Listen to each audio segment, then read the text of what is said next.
We are here and we are strong. Let's be counted as we move on. Make a difference, change lives as we tell our different stories. We are capable, beautiful. We are born to do great things. We're unstoppable, incredible. Happy Father's Day to all fathers and father figures. Welcome to Ebo Differently, a program where we take charge. In this show, we celebrate fathers with disability and also fathers who are taking care of children with special needs. I am John Muriuki. And Caxton Osozie. Welcome. Cause we're differently abled, differently. Anthony Njoroge was involved in an accident that completely changed his life. As a father, he had to adapt to this new lifestyle in order to take care of his family. Take a look. Well, thank you so much, Heartbeat the Poet, for making time to come to this. When James Mwangi, aka Heartbeat the Poet, visited our studios for an interview, it was fate that talking to him after the show would lead to the revelation of a wonderful story of resilience of his father. So life ilikuanga about my dad venye alipatanga saa accident, tukaanza kutembea na wheelchair. At a tender age, James encountered the most challenging part in his life. He had to be strong for his father. Incidentally, it was this moment that gave him inspiration in his newfound love, spoken word. You see, life nilijua hiyo short and full of surprises, na ndo manake leo navalia suspender cause staki kuspend na wewe cause nisha kususpend through my lifetime. Life, let me write my own piece, let me be in peace and don't turn my life into pieces. So life, rest into pieces. Sikuwa najua juu niliambiwa na mwalimu, ilikuwa midterm. So mi kufika home, nikauliza dada kwa wapi, nikaambiwa ako hosi. So the following day, Sunday, tukaenda hosi, nikamuona.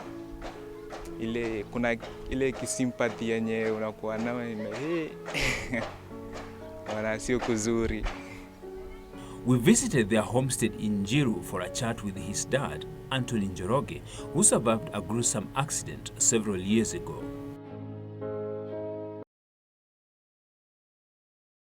Ni kwa mtu ambaye si mzembe. Ni mtu ambaye tungesema I was always on land, kwa maana katika kazini kwangu mahali nilikuwa nafanya kazi kulikuwa na siku ambazo nilikuwa napewa off. Na wakati nimekuwa mahali hapa kama vile mmepata, bibi yangu ni mtu wa biashara, nilikuwa na join bibi yangu kwa biashara. Kwa hivyo nilikuwa nafanya kazi ya biashara kama side hustle. They say accidents don't come with a warning. In his case, Anthony did receive a premonition of the eventful day, but as he started his day, he cast his fears away.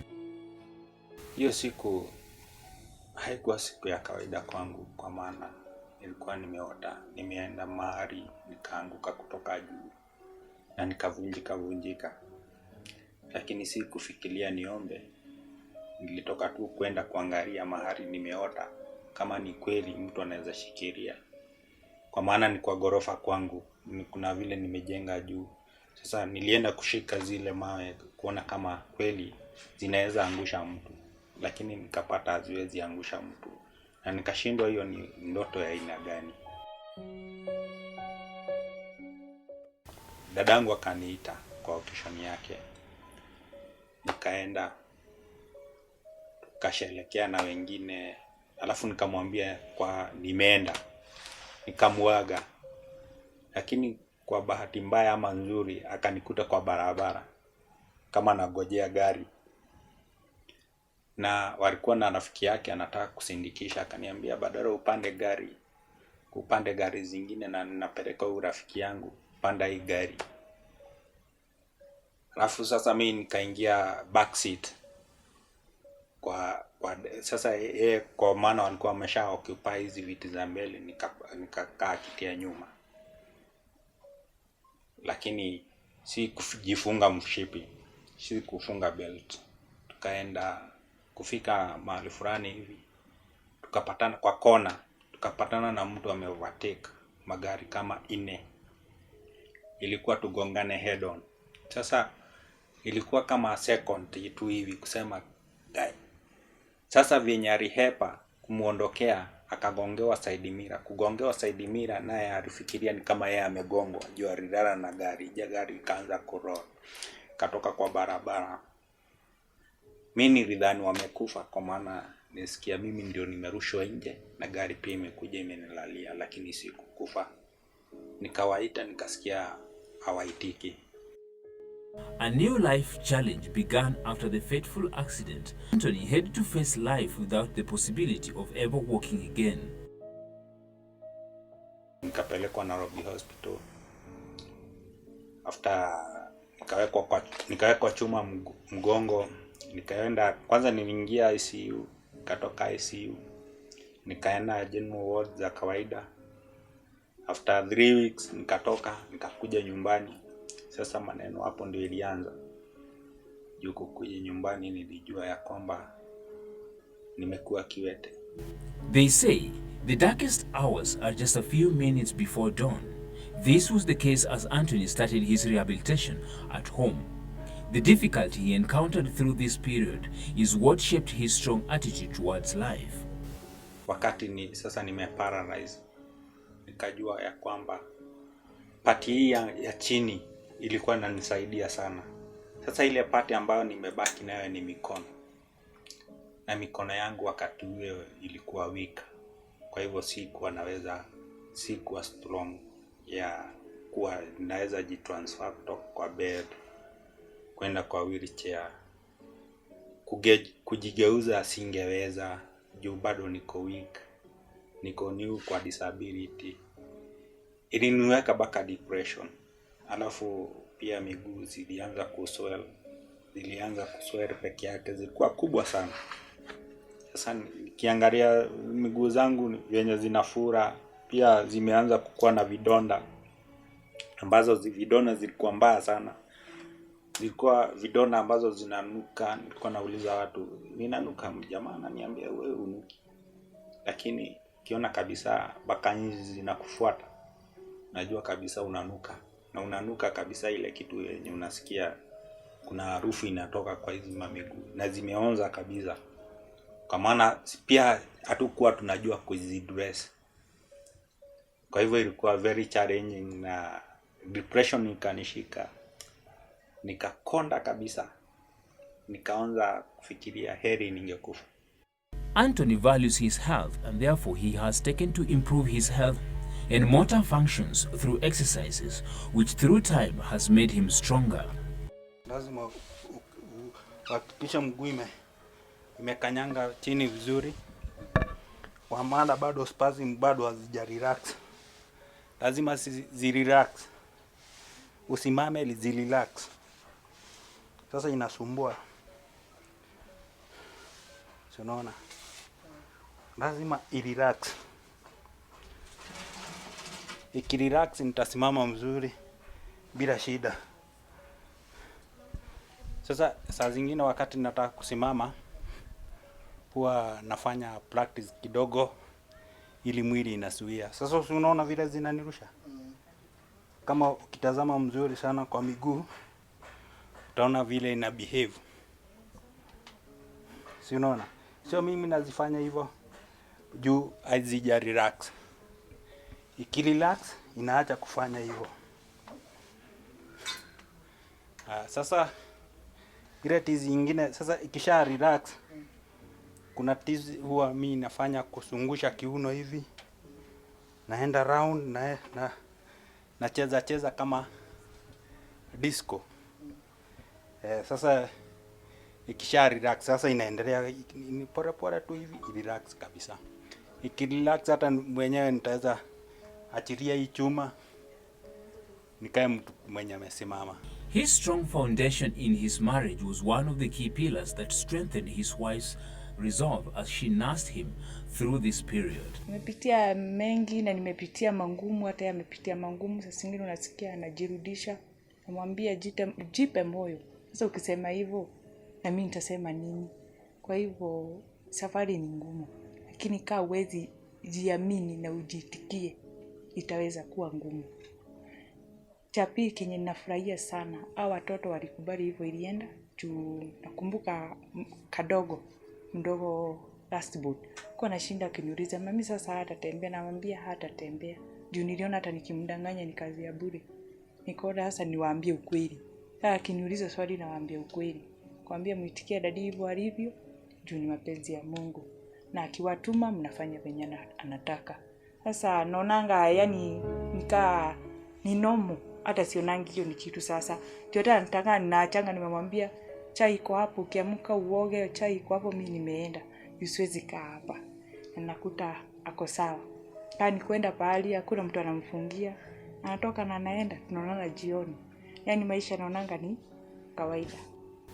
Through this period, Anthony's wife has learned the value of life and is urging motorists to take extra care on the roads. Mimi nitawaambia sela wa barabara, hata kama ni kuendesha gari, ende pole pole, juwezi jua hapo mbele venye koko, utaweza kuta gari nyingine iko mbele na hauioni. Kwa hivyo heri kwenda tu pole pole. Juu huwezi jua uko venye kunaenda. Tena utaweza kuta watu wamekaa kando ya barabara. Heri wewe uondoke. Juu huwezi jua huyu mtu ni mgonjwa ama nini. Unajua ataweza hata angukia gari. Kibahati mbaya umgonge. Anthony extends gratitude to friends, family and colleagues through whom he found hope.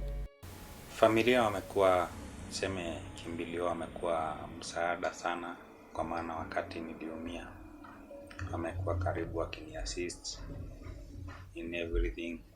Bibi yangu amekuwa kwanza mwenye amekuwa mkarimu sana. She knows how to handle me.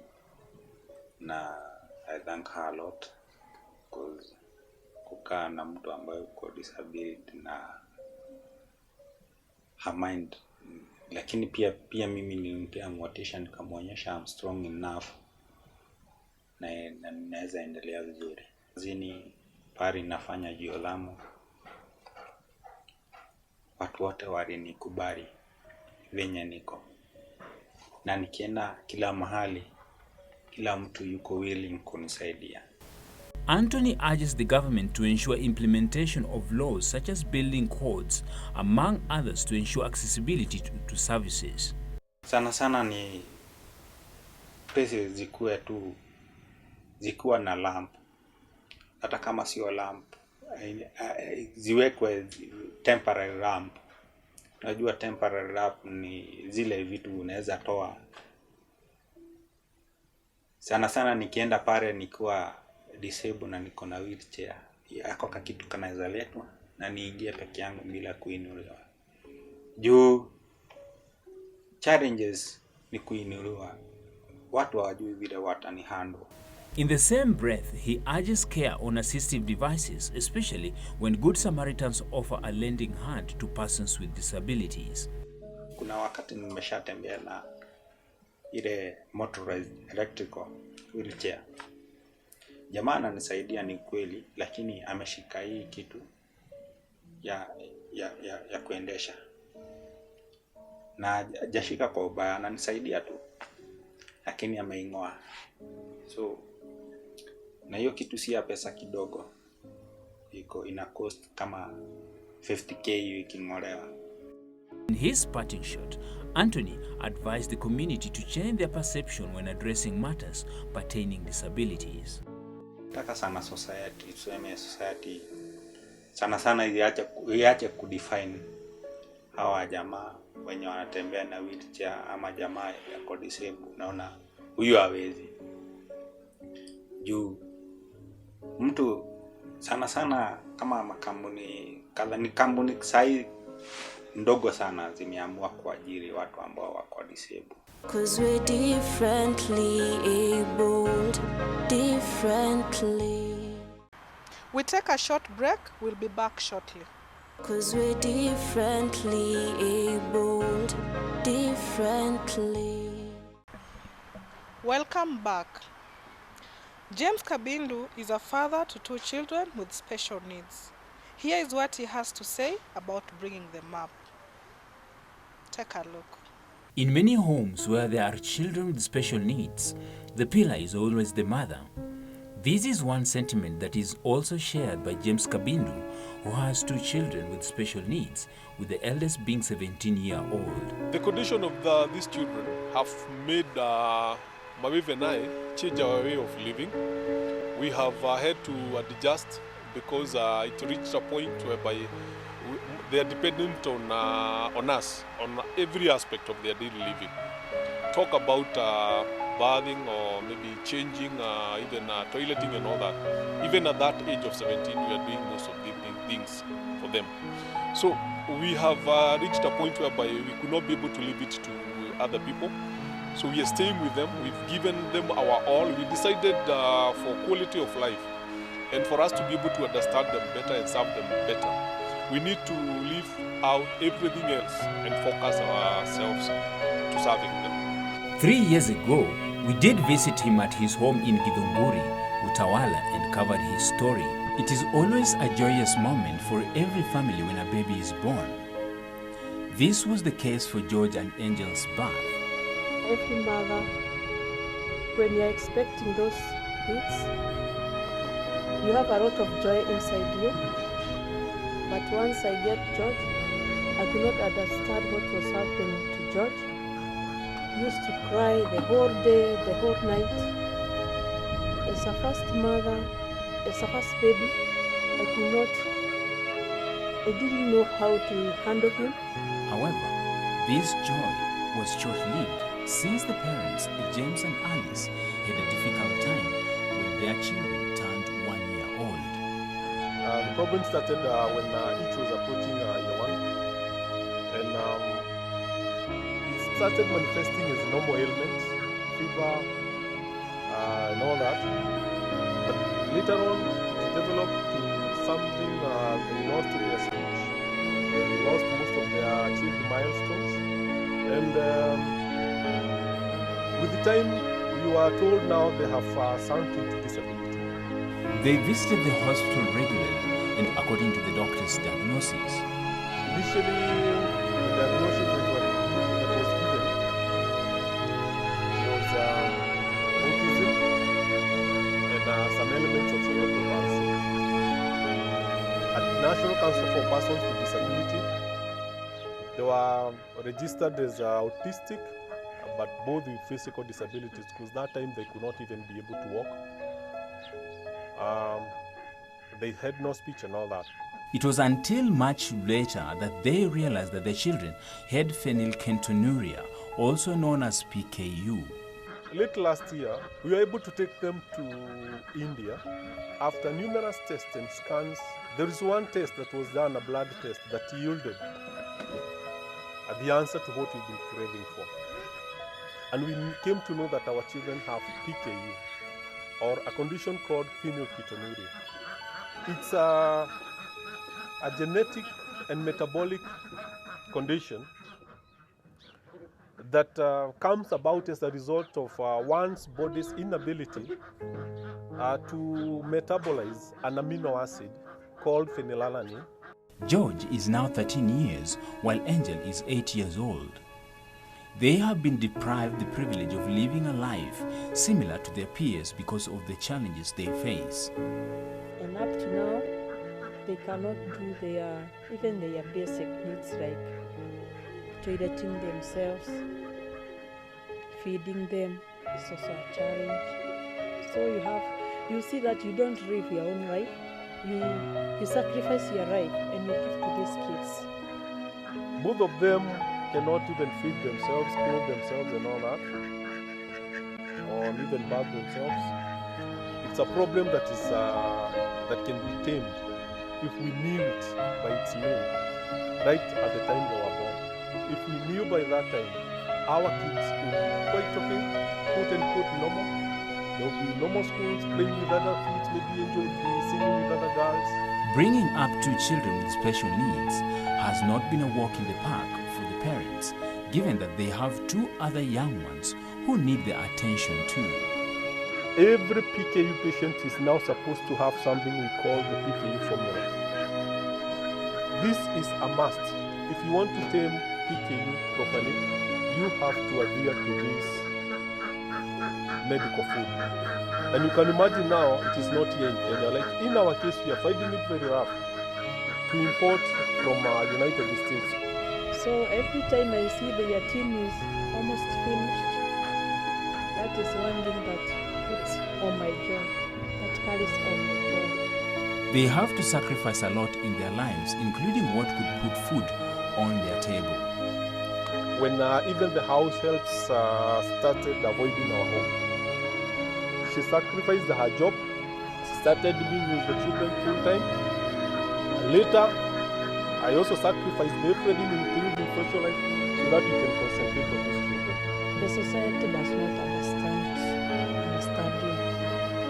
Some say maybe you're selfish, don't want to mix with people, but it is not like that. Because these kids, you cannot leave them alone because they are too hyperactive. But for them, they take the challenges and make them their strengths. The first and foremost thing that we need is to accept. And once we accept it, we are able now to concentrate on these children and be able to give them our best. I'm optimistic that our country will reach a point whereby our government will be assistive. We'll have proper social support systems that will be very responsive, so that at least for persons with, particularly with intellectual disabilities, which are normally called severe and challenged, we'll have a shoulder to lean on.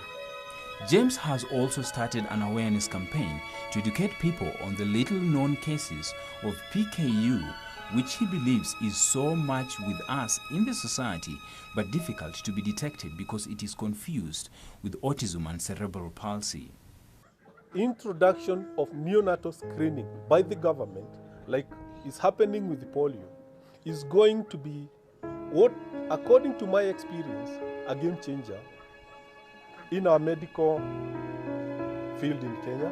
We would not like any other family to fall into that pit. If we're able to sensitize people and even the government, maybe even life will become easier for us.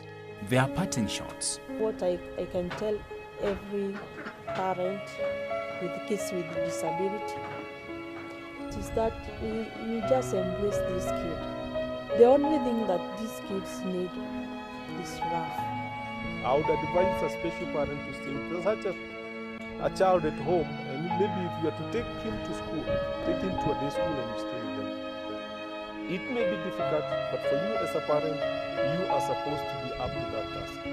3 years down the line, and James has stood with his family through thick and thin. He has also been working on a petition to have early childhood screening, as it will help a lot in getting intervention. I'm trying to advocate for something we call newborn screening. I've been pushing and I'm very passionate about this because if parents are able to identify or know the problem of their children right from the time they are born and when they are healthy, you are told that maybe your child is healthy, but after a year or some few months, or maybe when he's in the middle of adult life, he'll develop a certain condition, and most of these conditions are genetically tied. It is very difficult for you to be able to know when the child is born that your child has a genetic trait or a certain problem. But with newborn screening, which is not here in Kenya, with that newborn screening, one is able to now know. And that is why I'm very passionate about it, because I say if it was here in Kenya, our children will not be having this disability they are having. On Father's Day, he encourages all fathers to be part and parcel of the upbringing of children with special needs. Today being our Father's Day, I want to talk to fathers of children with disability. I have come across a number of situations where two things happen. Either the father runs away and abandons the family, or the father stays in the family but is not cooperative or even brings about stress, blames the wife, something like that. So I want to talk to fathers and tell them that at the end of the day, it's a responsibility that God gives you, and you are not supposed to run away from it. After all, you are a man, and the man, I always say, is about responsibility. It's about challenges, and the more the challenges, the more you should stick there. 'Cause we're differently abled, differently. And now, let's listen in to what people have to say about this Father's Day. Kwa majina naitwa Erastus Mongoi Bisau. Ile ambayo ninaweza kusema tu ni wajikubali jinsi walivyo na waendelee kusomesha watoto wao kwa providea kila kitu. At least in the future, so wengine wanaweza iga mfano kutoka kwa wenye wamesomesha watoto wao, wameprovidea, si mtu akaitwa akisema ati asiwezi juu mimi niko na ulemavu kiasi fulani. So I'm Kenneth Monjero. I just want to pass my great hearty regards to this great father who has a child and has not neglected that child, because there are many parents many fathers who run away because, oh, I got a child and the child is maybe disabled in one way or another. But now there are these fathers who still have that attachment, real father attachment to these children. And they're really taking care of them. You find them going with them to church, helping the mothers and all that. It's really heartbreaking. And I love this kind of people who really come out and say, hey, come on, this is my child. And they're really protective to that child. And the other aspect, as I said, is the fathers who have disabilities. Yeah. My name is Elishiba Wanjiro Washira, a mother of two. Today, I would like to appreciate my husband, Mr. Fanuel Ouma. I love him so much. I like what he's doing. He's really working hard to see us through. I would also like to appreciate those disabled fathers and also those fathers who are taking care of the disabled kids. I would like to tell them to continue doing that. Waendelee kabisa. My name is Newton Isaac. I wish my father, Isaac Molanga, happy Father's Day. And also for those who are disabled, although they are struggling, but I wish them also happy Father's Day to their families. Kwa majina naitwa Millicent Weke. I would like to wish all fathers a very happy Father's Day.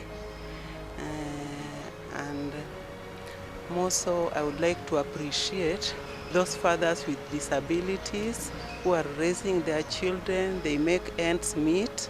We really appreciate them. We can't fail to say thank you for whatever they are doing to the society. It is a blessing. Disability is not inability. Yeah, and I wish them all the best. Happy Father's Day. 'Cause we're differently abled, differently. Let's take a look at the UN Convention on the Rights of Persons with Disability. Article 6 of the UN Convention states that state parties recognize that women and girls with disabilities are subject to multiple discrimination, and in this regard shall take measures to ensure the full and equal enjoyment by them of all human rights and fundamental freedoms. In today's etiquette, we speak to fathers of children with disability. Always embrace them as part of the family and participate in the upbringing, and you will enjoy the efforts in future. That's all for today. We meet again next week, same time. I am John Muriuki and Caxton Osozi. Goodbye.